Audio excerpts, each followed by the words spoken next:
가라 하네요. 진만스님 마음 같은 것 같아. 아무튼 그래도 뭐 요즘은 뭐 변화 주는 시기니까 오락가락 하는데 이렇게 와주셔서 감사드리고요. 아무튼 여러분들 건강 잘 챙기세요. 봄철이니까요. 여러분들 살아가면서 죽음에 대한 가끔 생각을 하시죠.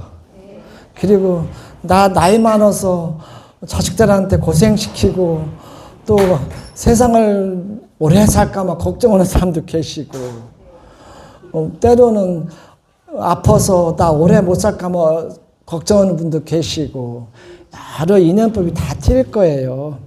근데 저희들도 이렇게 가끔 이렇게 뭐 경도 보고 기도하다가 우리 부모님들은 83, 84까지 살았는데 난 얼마 살까? 그런 생각도 해보고 가끔 노부사님들 만나면 90살이라고 쌓고 뭐 95세라고 쌓고 야 저렇게 정정하게 살 수 있을까 나는 그런 생각도 해보고 뭐 여러 생각을 해봅니다. 근데 이번에 사실은 연수를 죽음에 대한 연수를 2박 3일 다녀왔어요. 근데 막 1시부터 시작하니까 밥 먹고 가니까 마곡사 연수원에 들어가려고 하다가 바빠서 우리 도반이랑 조계사 연수원 들어가서 조계사 연수원인데 거기서 들어가서 2박 3일 했는데 1시 도착해서 공부하려고 하니까 졸려가지고 막 아우 너무 졸린 거예요.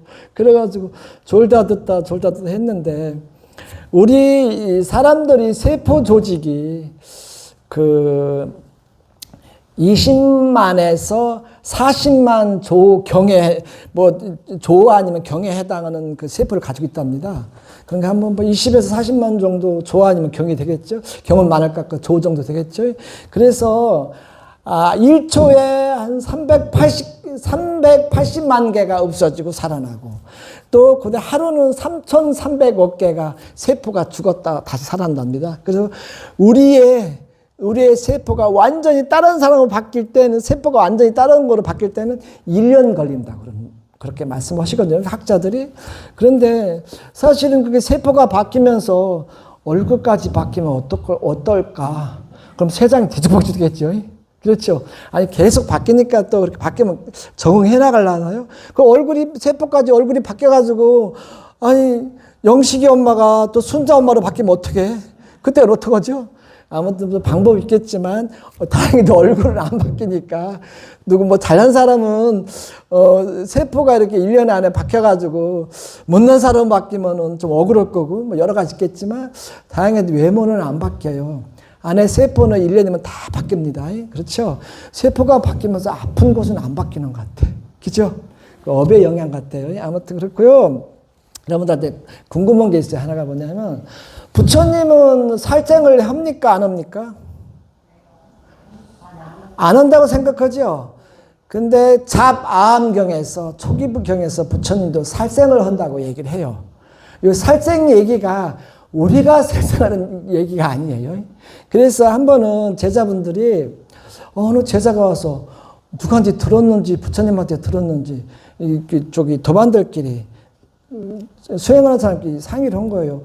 부처님이 살생한다고 들었는데, 부처님은 살생 안 넣은 건데, 이게 왜 살생한다고 말이 나오지? 그럼, 누군가가 조작하든지, 부처님 미워서 조작하든지, 뭐, 이렇게, 요즘 얘기하면 인기를 끌기 위해서, 관심 갖기 위해서 한 말일 수도 있지. 이런 얘기가 나와요.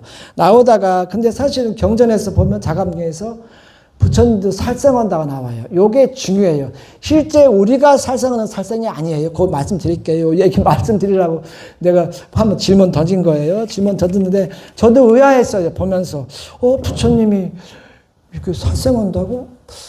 그런데 이제 보니까 우리가 살생하는 게 아니에요. 부처님이 한 번은 부처님이 계실 때 말조련사가 부처님한테 물어봐요.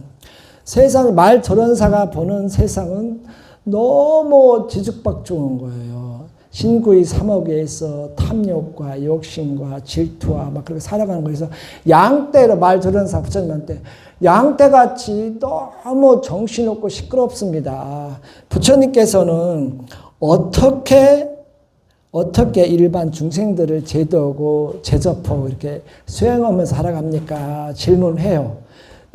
질문은 조련사가 하는데 역으로 스님께서 조련사한테 역으로 질문을 해요. 이게 경에 나오는 얘기예요.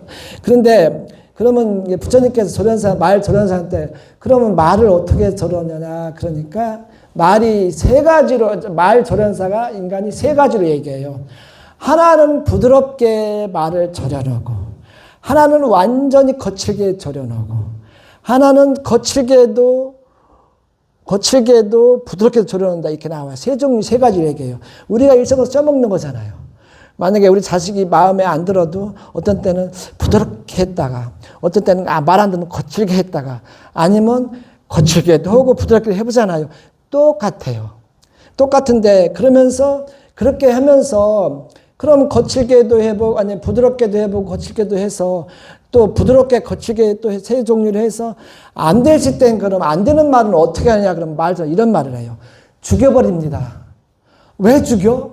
왜 죽이는데? 그러면 나를 욕먹이고 내 말을 안 듣고 욕되게 하니까 주변에 이렇게 나와요. 그러면서 부처님이 또 말조련사 부처님한테 물어봐요. 그럼 부처님은 그러면 제자들이라든지 뭐 촌장들, 그 당시 촌장들, 뭐 위에 사람들 이렇게 다룰 때, 그러면 부처님은 제자를 다룰 때 어떻게 다룹니까? 그러니까 어떻게 다뤄서 공부시키고 깨달음을 어떻게 하다 수행을 하게 됩니까? 물어봐요. 말조련사 부처님이 또 물어봐요. 말조련사 하는 얘기 부처님이 들었으니까 부드럽게도 하고, 그 다음에 거칠게도 하고, 거칠게 했다, 부드럽게도 한다 했잖아요. 세 종류로. 부처님도 이런 말씀을 해요. 말조련사가 질문할 때. 나도 또한, 여기 또 틀려요. 말조련사는 부드럽게 하지만 부처님은 완전히 부드럽게 한다.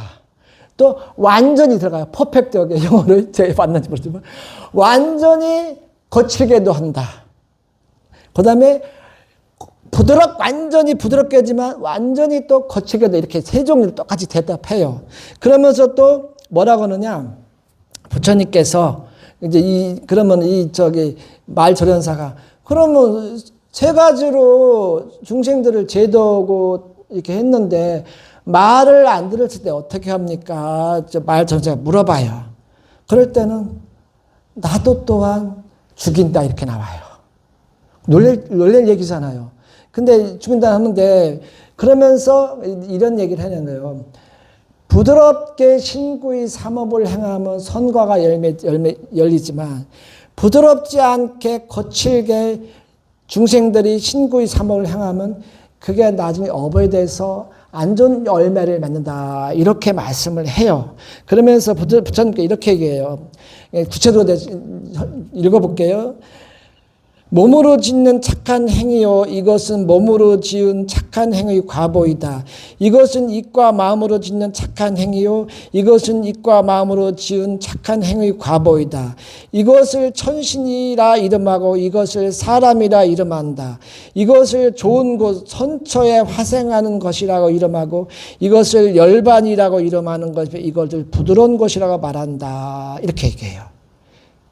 그리고 거칠다고 한 것은 다음과 같이 가르치는 것이다. 이것은 몸으로 짓는 나쁜 행위요. 이것은 몸으로 짓는 나쁜 행위의 과보이. 이것은 입과 마음으로 짓는 나쁜 행위의 과보이고 이것은 입과 마음으로 짓는 과보이고 이것을 지옥이라 이름하고 이것을 축생이라 이름하고 이것을 악이라 이름하고 이것을 나쁜 세계라 이름하고 이것을 나쁜 세계에 떨어지는 것이라 이름하는 것이지 이것이 열애의 가르침이 이렇게 나와요. 그러니까 무슨 소리냐면 우리가 신구의 삼업으로 선행을 하고 선과를 지으면 열반에 들 수 있고 좋은 과보를 맺지만 그렇지 않고 신구의 삼업으로 안전업을 지면 아까 얘기했지 육도윤회 중에서 아수라, 악이 축생계통으로 떨어진다 이런 얘기를 하시는 거예요. 그러면서 그럼 부처님 안전하게 부드럽게 되고 완전하게 거칠게 되고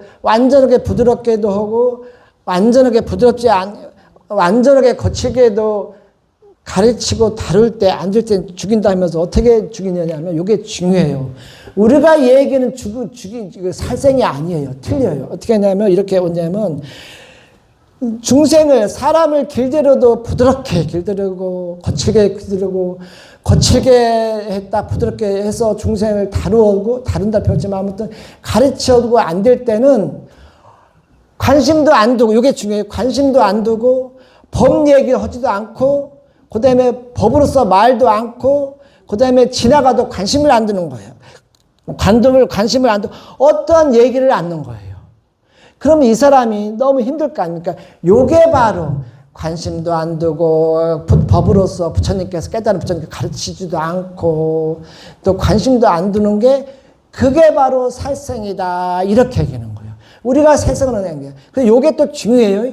요 얘기가 중요하지만, 우리가 살생을 하는 살생의 의미가 틀려요. 그냥 쉽게 얘기하면 가르쳐도 안 되니까, 밖에 애들처럼 아무리 잔소리도 안 되니까, 너는 포기야.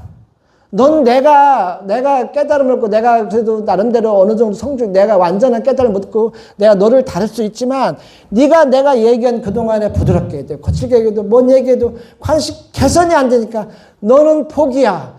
법으로 얘기 안 할 것이며 가르치지도 않을 것이며 말도 안 붙일 거니까 네 인생은 네가 알아서 개척해라 이런 뜻이에요. 그 같이 이렇게 말씀하시면서 바른 길 가지 안 되니까 방법이 없잖아요. 그러면서 우리가 또 중요해 요 말을 하고 싶어요. 부처님은 살상을 그렇게 한다고 말씀하셨죠. 제가 말씀드렸죠. 관심을 안 둔다. 법으로도 가르치지도 않고 무슨 관심을 안 둔다. 이렇게 그리고 그게 바로 살상이다고 얘기를 하시면서 이런 얘기 또 나와요. 여러분들 신도들 때문에 절에 오면 힘들기도 하지만 신도 때문에 옆에 도반들 때문에 힘들잖아요. 옆에 같이 수행하고 같이 기도하고 같이 밥 먹고 여기 절에 안에서는 절에 오면 그 도반을 만나야 되니까 싫어도 만나 좋아도 만나야 되니까 그렇지만 그래도 같이 만나면 좋은 도반은 괜찮아요. 안 좋은 도반은 힘들잖아요. 괜히 불편하고. 그래서 요게 중요해요. 여러분들 부처님이 요 얘기가 요렇게 나가는 거예요. 방금 얘기했죠. 살생는 얘기 중에서 도반들이 황만성사라는 절에 와서 도반한테 내가 계속 그 도반이 문제가 있어서 내가 때로는 밥도 사주고 때로는 뭐 이런저런 다 해도 안 고쳐질 때는 3번 정도 얘기해서는 안 고칠 때는 그냥 묵빈대처라 나오는 거예요. 이것도 그런 연장선을 보면 돼요. 근데 우리는 안 그렇잖아요. 어떤 사람은 막 어떻게 가르치고 어떻게 고쳐주려고 하다가 그분의 업이 아무리 얘기도 안 될 때는 그냥 묵빈대처라 이렇게 나와요. 근데 그렇지 않은 분들은 막 고쳐주려고 하다 보면 싸움 나잖아요. 그렇죠. 그러다가 시끄러지고. 그러니까 앞으로 여러분들 어떠한 신도가 만성자라는 자리에서 만났을 때 좀 이상하게 행동하고 여러 가지 아닐 때 한두 번 좀 친해지면 그분이 나한테 관심 가지면 좀 얘기 좀 부드럽게 해주다가 또 거칠게도 해주다가 거칠게도 있다 부드럽게 해도 안 될 때는 묵빈대처라 나오는 거예요. 그러면 누군가가 인연에서 고쳐지는 상황이 발생하니까 많은 세월이 지나던 짧은 세월이 지나던 누군가가 고쳐지니까 그냥 묵빈대처라 나와요. 그러면서 부처님께서 마지막 경에 이런 자마음에 이런 말이 나와요. 니들이 중생들이 인간이라면 부처님을 따르고 믿는 사람들이라면 하루에도 조금이라도 30분이고 1시간이라도 경을 안 보고 예를 들어 천수경이라든지 우리가 하는 무슨 경이라든지 신묘장고대라든지 뭐든지 부처님 말씀을 안 들으면 그게 바로 업을 짓는 길이면서 너희들의 번뇌의 풀숲을 더 만드는 것이다. 이렇게 나와요. 그래서 고로 부처님께서는 그래도 나를 따르고 나의 말을 따르고 믿고 따른다면 그래도 너희들이 10분이고 30분이고 시간 되는 대로 네가 좋아하는 문구라든지 내가 말씀한 중에서 좋아하는 그 문구의 경이라든지 네가 좋아하는 걸 계속 조금이라도 계속 스스로 사색하고 공부하고 수행하고 독경하고 해서 마음의 번뇌를 없이도록 해라. 그게 바로 나를 따르고 나를 존경하고 나를 우러러보는 거야. 이렇게 얘기 마지막에 해요. 아무튼 여러분들 내가 이런저런 얘기 했는데 골자는 부처님이 살생은 이런 자방계의 말이 살생에 나오지만 이런 식으로 살생을 하는구나 얘기 나오고 여러분들도 부처님 따르듯이 절에 와서 여러 가지 아닌 도반이 있을 때 아니다 싶을 때는 그냥 부드러운 말로 해보다가 또 거친 말도 해보다 안 될 때 거치고 부드럽게 해서 안 될 때 그때부터는 3번 정도 해가지고 안 될 때는 묵빈대처라 나오면 그런 식으로 행동하시면 좀 더 관계성에서 윤택하지 않을까 이런 생각이 듭니다. 이상입니다. 감사합니다.